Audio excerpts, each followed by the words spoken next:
Hi, I'm Ron De Parmesan, reporting for Newscats.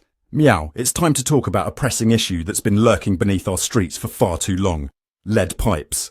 President Biden has just announced a 10-year initiative to replace all lead pipes nationwide, allocating a whopping $2.6 billion from the Environmental Protection Agency to improve drinking water safety for millions of Americans.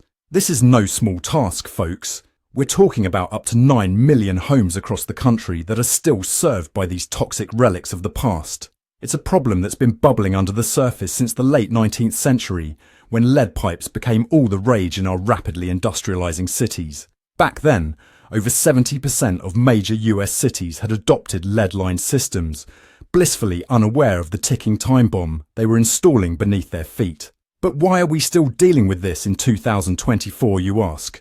Well, despite a federal ban on new lead pipe installations way back in 1986, many older homes still have these pipes lurking in their plumbing.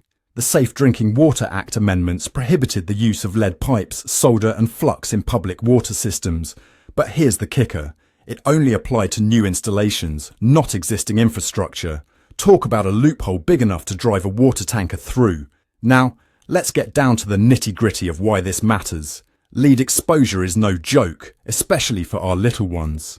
Even low levels of lead in the blood can decrease IQ by 2 to 4 points for every microgram per deciliter increase. We're talking learning disabilities, attention deficits, and behavioural challenges. And here's the real kicker. There's no safe level of lead exposure for children. Zero, zilch, nada.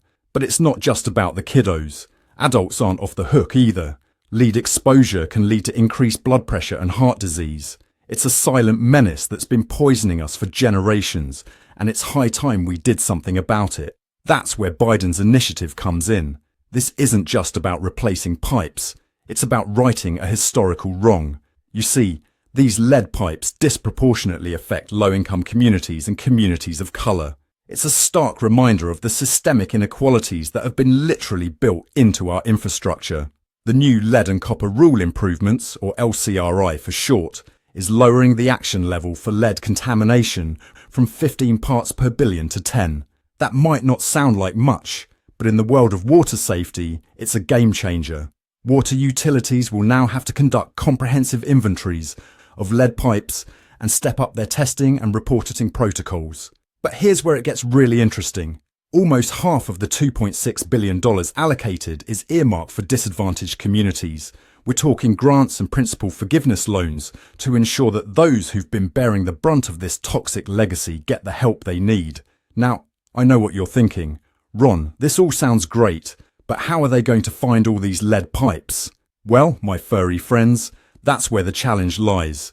Many cities have incomplete or outdated records of their plumbing systems. It's like trying to find a needle in a haystack, except the needle is poisonous and the haystack is underground.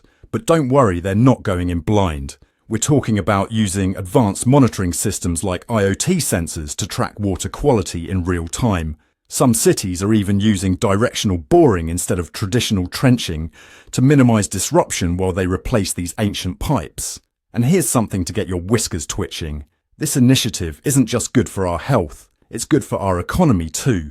For every $1 billion invested in water infrastructure, we're looking at creating around 15,500 jobs. That's a lot of catnip, if you know what I mean.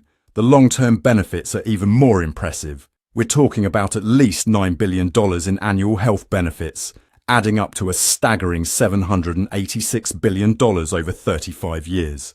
Each replaced lead pipe is estimated to generate around $22,000 in societal benefits by preventing cardiovascular disease alone. But let's not get ahead of ourselves. This is a massive undertaking, and it's not going to be easy. Some cities, like Chicago with its 400,000 lead service lines, might need more than a decade to complete the job, and there are concerns about whether there's enough funding to meet the extensive needs of disadvantaged communities. Still, this is a historic step forward in US public health policy. It's about time we addressed these long-standing disparities in access to safe drinking water and started dismantling the structurally embedded issues associated with lead exposure. So, my fellow felines, keep your eyes peeled and your ears perked. This is a story that's going to be unfolding for years to come. And remember, If you want to stay informed about this and other pressing issues, make sure to subscribe to our channel. After all, curiosity might have killed the cat, but information is what brings us back. We'll be back with more stories soon. I'm Ron de Parmesan, reporting for Newscats. Meow.